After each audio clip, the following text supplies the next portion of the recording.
Bonjour à tous, j'espère que vous allez bien et que vous êtes en forme. Aujourd'hui on se retrouve pour une nouvelle vidéo, on va aborder le terme du wedging.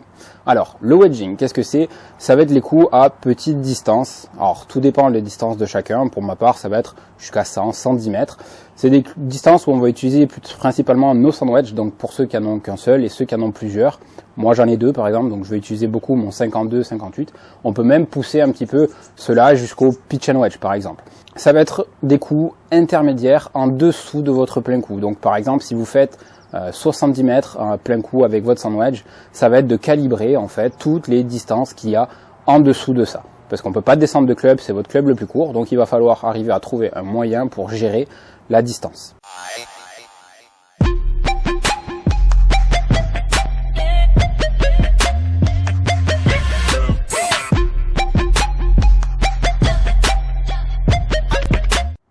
Alors effectivement, le wedging, ça va être les coups intermédiaires. Sur les petites distances où on ne peut pas changer de club, il va falloir être capable de s'adapter par rapport à la distance, de trouver le mouvement adéquat pour faire la distance donnée. Alors ça, c'est une notion qui est relativement importante au golf et une des énormes différences entre les pros et les amateurs, et encore plus avec les débutants, c'est cette notion d'étalonnage. D'accord ? Gérer la profondeur. Bien évidemment, il faut gérer la largeur, gérer un petit peu la dispersion à droite et à gauche, mais il y en a une qui est relativement importante sur tout ce qui va être ces courtes distances, c'est la profondeur. Les pros sont très très forts à ça et se retrouvent généralement, la plupart du temps, toujours à hauteur du drapeau, à plus ou moins 3 mètres, ils sont quasiment toujours à la bonne hauteur. Donc le but, ça va être d'essayer de voir comment on peut s'étalonner, comment on peut calibrer ces coups-là. Et nous, ce qu'on va voir, c'est qu'on va voir 3 systèmes. Je vais vous proposer 3 systèmes différents. Le but va être de trouver celui qui vous parle le mieux, qui vous correspond le mieux, et vous allez être capable de vous calibrer sur ce système-là. Le système qui marche et qui est généralement le plus utilisé par les débutants, c'est de calibrer votre mouvement par rapport à un certain terme qui va être un quart de swing, un demi-swing, 3 quarts de swing et forcément votre plein swing. D'accord ? Il est pas mal pour débuter, pour vous donner des repères. Le problème, c'est que ça va manquer un petit peu de justesse. Donc pour vous donner des idées au démarrage, c'est pas mal, mais si vous voulez progresser encore un petit peu plus, il va falloir essayer d'améliorer ce système-là et d'amener quelque chose d'un petit peu plus précis. Sur ce système, par exemple, ce sont des termes, d'accord ? Quart, demi, 3 quarts, ça va être valable un petit peu pour tous les autres, mais trouvez le terme et l'amplitude qui vous correspond. Par exemple, un quart de swing, chez certaines personnes, ça peut vouloir dire cette amplitude-là, chez d'autres, ça va être peut-être celle-là. Peu importe, le but c'est que vous arrivez à calibrer une certaine amplitude par rapport à votre terme et votre sensation. Donc le but ça va être d'essayer de vous calibrer ça. Donc vous faites un point de départ avec votre plein coup et vous ajustez demi-swing, ça fait X distance, plein swing X distance, 3 quarts, quart, etc. Deuxième système qui est un petit peu plus utilisé pour donner des repères, ça va être, alors il est un peu plus visuel, il faut vraiment travailler sur l'imagination, ça marche chez certaines personnes, d'autres personnes ça vous correspondra pas. Il faut tester, c'est d'imaginer un cadran d'horloge autour de vous, d'accord, et se dire, vous allez paramétrer par rapport à des heures, ok. Je me dis, ben voilà, je vais monter mon club à 3 heures, par exemple, alors club, main, chacun ses sensations, et je finis à 9 heures, et ça correspond à X distance. Je monte à 2 heures et je finis à 10 heures, par exemple, et ça correspond pareil à X distance. Essayez de vous calibrer par rapport à ce cadran. Vous imaginez que vous placez ou votre club comme une aiguille ou votre main ou à l'emplacement au numéro qu'il faut, au 3, 2, etc. Et vous quantifiez. Et donnez-vous des repères. Alors pareil, quand vous travaillez sur ça, quand vous vous étalonnez, une chose qui est très importante, c'est de toujours se fier au vol de balle, d'accord, au carry. La distance au carry qu'on appelle, c'est l'endroit où elle tombe. Pourquoi on se base au carry ? Parce que le mouvement, la distance qu'elle va faire va très peu changer, ça peut varier en fonction de la température, de l'altitude, mais sur des petites distances, ça va être minime. Par contre, la réaction de votre balle, elle, va varier tout le temps en fonction de la vitesse des greens, de la fermeté des greens, etc. Vous n'aurez pas la même distance totale, d'accord ? Votre balle peut rouler un golf où c'est très humide, elle va rouler peut-être 3 mètres, vous allez jouer sur un golf très bien préparé, des greens très rapides et fermes, elle peut rouler 10 mètres.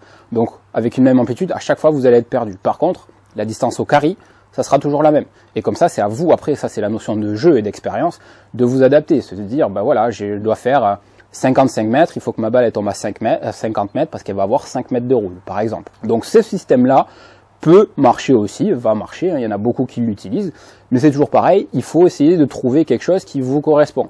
Moi par exemple, j'ai du mal à visualiser vraiment ce cadran, je m'y perds un petit peu, donc je l'ai testé, c'est pas celui qui me convient le mieux, donc j'en utilise un autre. Si il vous correspond, gardez-le.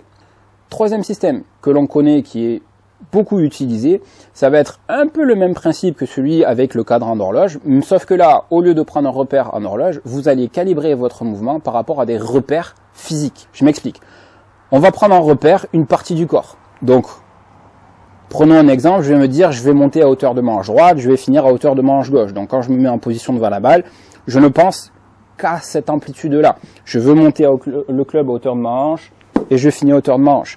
Alors c'est pareil, que ce soit le positionnement du club ou le positionnement des mains, ça dépend des personnes.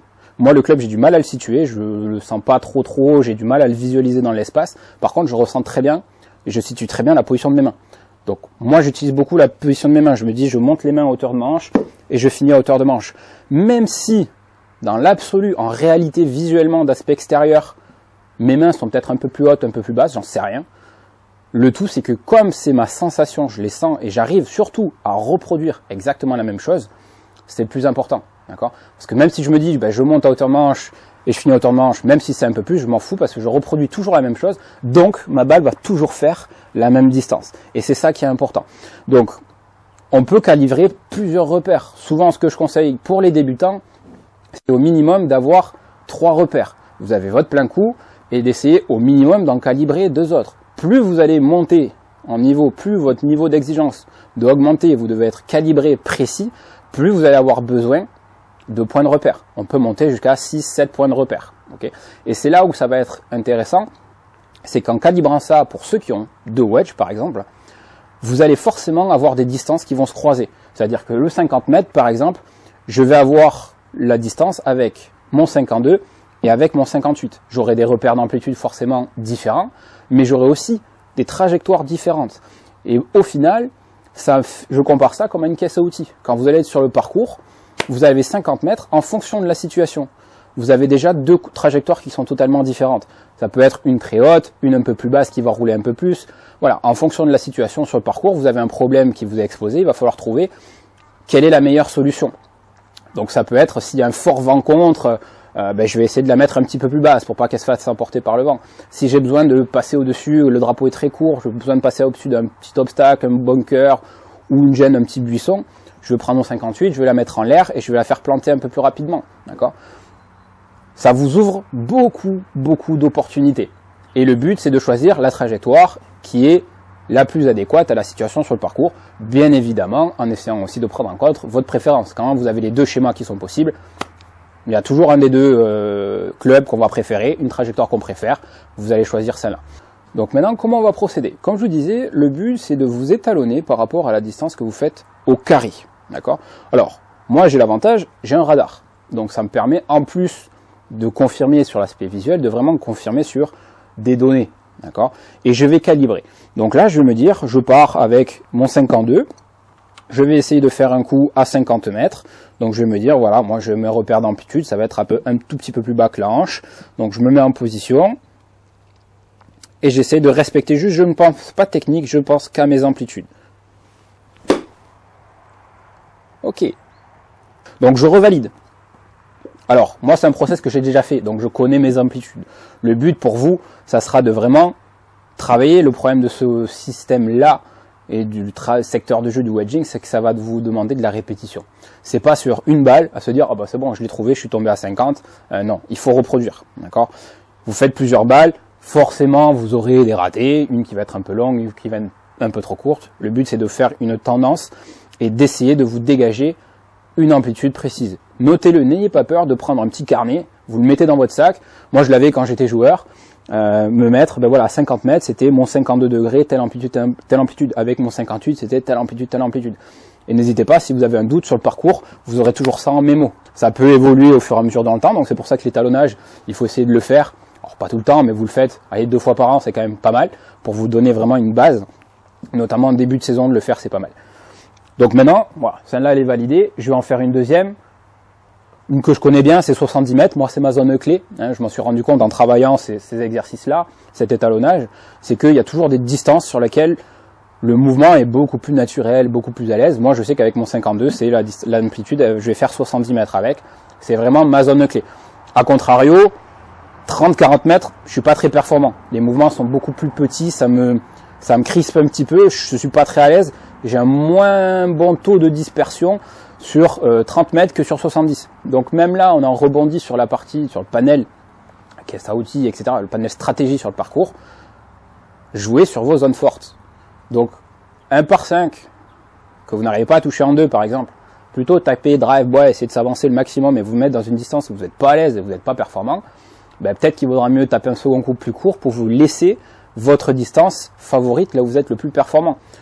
Comme je vous disais, moi j'étais beaucoup plus performant à 70 mètres, donc 1 par 5 que je ne pouvais pas toucher en 2, et ben je calculais la distance qu'il fallait que je fasse pour me laisser 70 mètres. D'accord ? Pareil sur 1 par 4, quand je m'égarais et que je ne pouvais pas aller chercher le green, je me recentrais et je me laissais ma distance clé. Donc ça c'est très important. Donc moi 70 mètres par exemple, je sais que je monte à hauteur, j'ai un repère, c'est ma première cote, et je finis pareil à peu près à la même hauteur. Même topo, en réalité je ne sais pas hein, si c'est vraiment le cas d'aspect extérieur, mais en termes de sensation en tout cas, c'est ça. Donc je me mets en position, pareil, j'essaie juste de penser, valider mes amplitudes.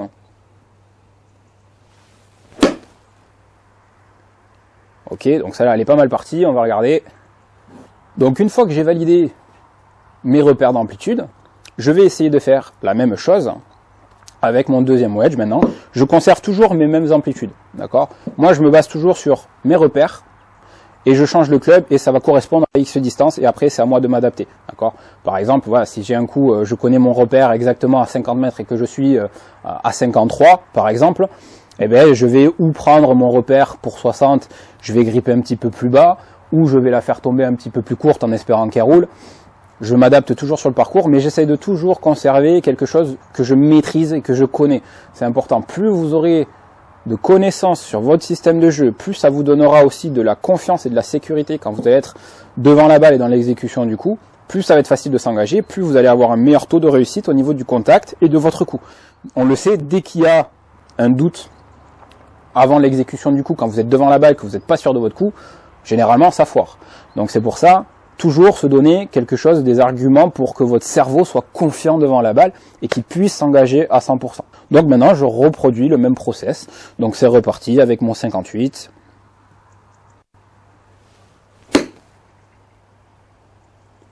Voilà, donc j'ai fait l'amplitude 50 là avec le 58. On voit forcément elle va un petit peu moins loin. Logique, c'est pas le même club. Et je recommence. Maintenant, je fais l'amplitude que j'avais pour le 70.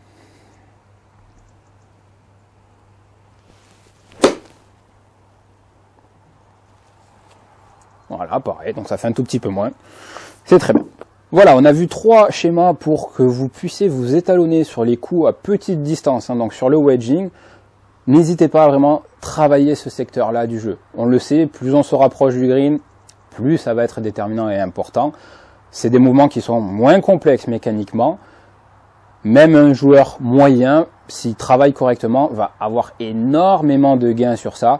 Et comme je vous l'ai dit, ça peut vous aider à jouer aussi sur des forces que vous ne connaissez peut-être pas à l'heure actuelle et qui, en développant ça, vont vous permettre d'avoir encore une énorme progression sur le parcours et forcément, votre score va descendre, votre index de jeu va descendre, etc. Et on le sait, il y en a beaucoup qui cherchent la performance, on la cherche souvent au mauvais endroit. C'est des petits détails qui vont faire en sorte que plus on en avance, plus ça devient fin et précis dans la stratégie de jeu aussi et dans la technique, plus c'est des choses importantes à travailler. Donc comme je vous disais, faites-le, ça prend un petit peu de temps, mais c'est un secteur du jeu qui est quand même important à développer. Vous le faites à peu près 2 fois par an, je pense que ça sera suffisant. Si vous voulez le faire plus à haut niveau, on le fait un petit peu plus, mais voilà, ceux qui ont accès en plus à un radar, c'est encore mieux. Il y a des options pour normaliser parce que une balle de practice réagit pas tout à fait comme une balle de jeu. Même si sur des petits coups, il y a moins d'écart que sur un drive par exemple, c'est pas pile poil la réalité. Sur un tapis, c'est pareil, c'est pas tout le temps pareil. Mais ça vous donne déjà quand même une bonne base. Donc ceux qui ont un radar, encore plus simple, vous vous basez sur les datas et comme ça au moins vous êtes sûr que quand vous irez sur le parcours, vous aurez vos repères. Voilà, c'est tout pour aujourd'hui. J'espère vous avoir amené assez d'éléments sur le wedging pour pouvoir le travailler et développer ce secteur du jeu afin de trouver encore un petit peu plus de performance. N'oubliez pas, abonnez-vous à la chaîne, mettez un petit pouce. Et sur ce, je vous souhaite bon golf à tous. Ciao, ciao.